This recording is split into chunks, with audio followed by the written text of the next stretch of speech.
Gjatë ditëve të fundit, strukturat tona të luftës kundër krimeve kibernetike kanë evidentuar një aktivitet të dyshuar të koordinuar në platformat online, i cili konsiston në publikimin masiv të vlerësimeve, review, dhe komenteve negative ndaj hoteleve, restoranteve dhe subjekteve të tjera që ushtrojnë aktivitet në sektorin e turizmit në Shqipëri.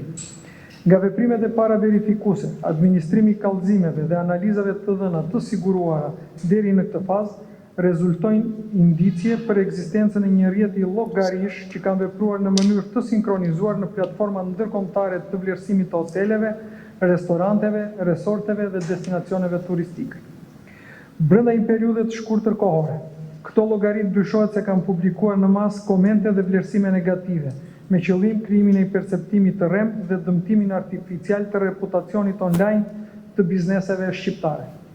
Nga analiza fillestare rezulton se mbi 10.000 llogari në rrjetet sociale me modele aktiviteti të dyshim, të cilat janë aktualisht objekt verifikimi nga strukturat e specializuara të policisë shtetit.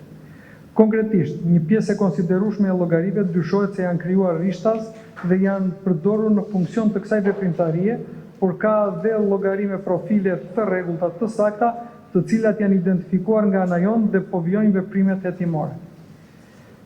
Janë evidentuar raste ku e njëjta llogari ka publikuar brenda një kohe shumë të shkurtër vlerësime negative për bizneset të ndryshme në qytete Tiranë, Durrës, Vlorë, Sarandë, Elbasan, Shkodër dhe Korçë. Sinkronizimi kohor, ngjashmëria e përmbajtjes dhe mënyra e shpërndarjes së aktivitetit përbëjnë tregues kyç që po analizohen nga grupi hetimor për të përcaktuar nëse kemi të bëjmë me veprimtari të organizuar.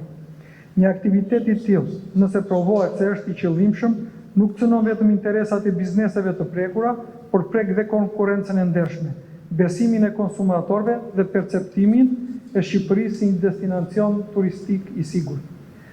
Turizmi është një sektor strategjik i ekonomisë kombëtare dhe një aset i rëndësishëm i imazhit ndërkombëtar të vendit tonë. Prandaj, çdo përpjekje organizuar për të manipuluar perceptimin publik, për të dëmtuar bizneset tona apo për të cënuar interesin ekonomik të vendit, do të trajtohen me prioritet maksimal nga policia e shtetit.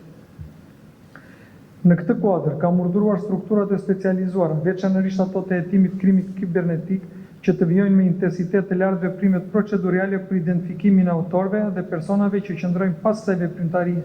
gjurmimin e infrastrukturës teknike të përdorur, analizimin e lidhjeve ndërmjet llogarive, evidentimin e mënyrës së organizimit, sigurimin dhe administrimin e provave digjitale, si dhe në bashkëpunim me platformat online dhe partnerët ndërkombëtar në përputhje me legjislacionin fuqishëm.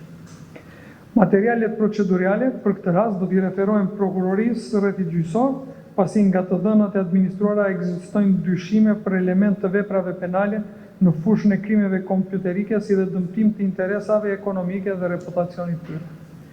Dua të bëj qartë se çdo person që do të rezultojë i përfshirë në këtë aktivitet kundërligjshëm, pavarësisht vendodhjes së tij, do të përballet me forcën e ligjit. Në emër të policisë së shtetit, ju bëj thirrje administratorëve të hoteleve, restoranteve apo subjekteve tjera turistike dhe tregtare që kanë konstatuar raste të ngjashme, të paraqesin kallëzim pranë strukturave tona të hetimit krimit kibernetik dhe të ruajnë çdo provë materiale elektronike që mund t'i shërbejë hetimit.